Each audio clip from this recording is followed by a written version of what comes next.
Grace and peace be unto you all, my sisters and my brothers. But here we go. Moving right on to my next sermon here. It says, God can restore you after you have sinned. God can restore you after you have sinned. You often have heard me say in several of my videos about several weeks ago, because we all have fallen short of God's grace. We all have fallen short of God's mercy, including myself. I'm living proof. I'm not perfect. I have flaws. I have shortcomings. But one thing I do realize, I know that we all have fallen short of God's grace. We all have fallen short of God's mercy. God can restore you after you sin. If you return to me, I will restore you so you can continue to serve me. Jeremiah, the 15th chapter, verse 19. When you become a believer in Christ Jesus, you are born again into God's family. And you cannot be unborn, although sin can damage your fellowship with God. Sin can damage our relationship with God. Because why? God cannot look upon sin. God cannot embrace sin. God cannot tolerate sin. God is holy. So God cannot tolerate sin in his presence. And then it said, although sin can damage our relationship with God, it can't take away your relationship. You can always and only one step away from returning. All you gotta do is just repent. Repent of that which has made you fallen. Repent of that which you have, what that has caused you to stumble in Christ. Repent. Remember when Jesus was up on earth, when he talked to everyone, he came across their path. He told them, after he forgave them, he told them, go and sin no more. He said, no, your sins are forgiven. Go and sin no more. He meant that. Yes. It says, when we return, it says, come back to Christ. Is that simple? Yes, it is that simple. It's just that simple. It's very simple. God says, no matter how deep the stain of your sin, I can take it out and make you clean as a freshly fallen white as snow. Isaiah, the 1st chapter, verse 18. When Jesus was arrested, his disciple Peter denied him 3 times. He knew Christ, he followed Christ, but he denied him 3 times.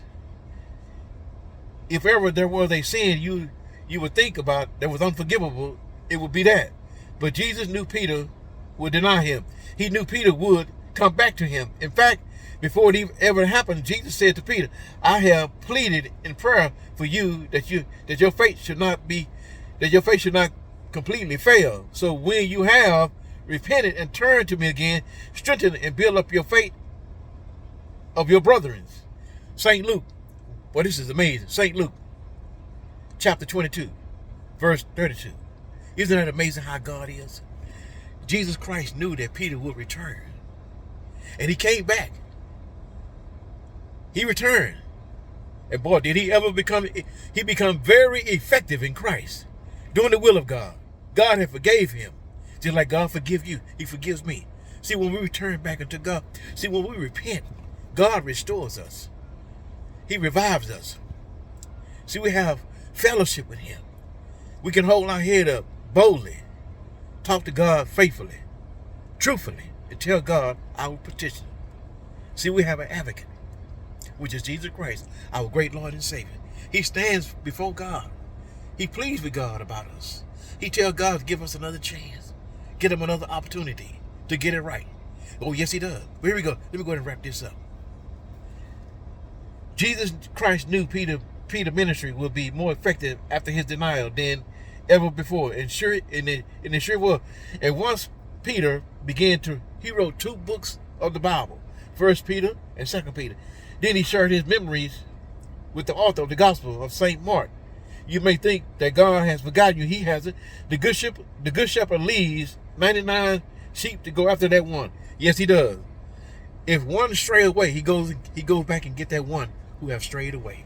That's the amazing ability of God's great love for us. The great love of God. His compassion for us. Then he said here, the good shepherd leaves 99, one sheep to go after that one. He knows how to turn away. Maybe it happened in one giant step, or perhaps it was a series of tiny steps. But whatever it is, you need to pray like David. He returned to God after King David committed adultery with Bathsheba. He said, "Restore to me the joy of your salvation, Lord. Take not your spirit away from me." Read it for yourself in the book of Psalms, chapter 51, verse 12, what David said to the Lord. David did not have to pray, "God restored to me my salvation," because he hadn't lost his salvation. He had lost his joy. Have you lost your joy? We lose our joy when we sin and we walk away from Christ. Why not come back home? Like the prodigal son. He told his father to give me all his portion. He wanted all his money. He wanted everything that God, his father gave it to him. And what did he do? He began to go out and live riotously living. Doing the things until all his money was gone. All his money was gone.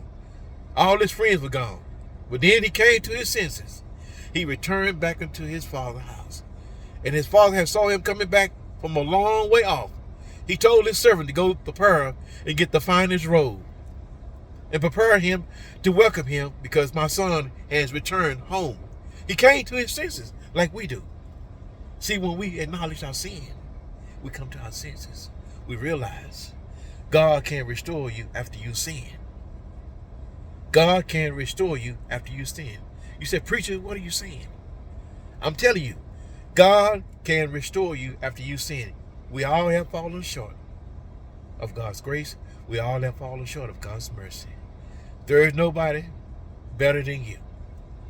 No one greater than you. We all are guilty. We all have fallen short. We all have made mistakes. Yes, we have, including myself. God can restore you after you sin. I want you to get this today. If you have messed up in your life, and you said, "Preacher, I can't get it together," but yes, you can. I got great news for you. You can get it together. You just got to make a decision and make a true commitment to Christ that you want to walk away from sin. God can restore you after you sin. Yes, He can. God loves you. He loves you with an everlasting love. He cares for you greatly. Yes, He does. God bless you.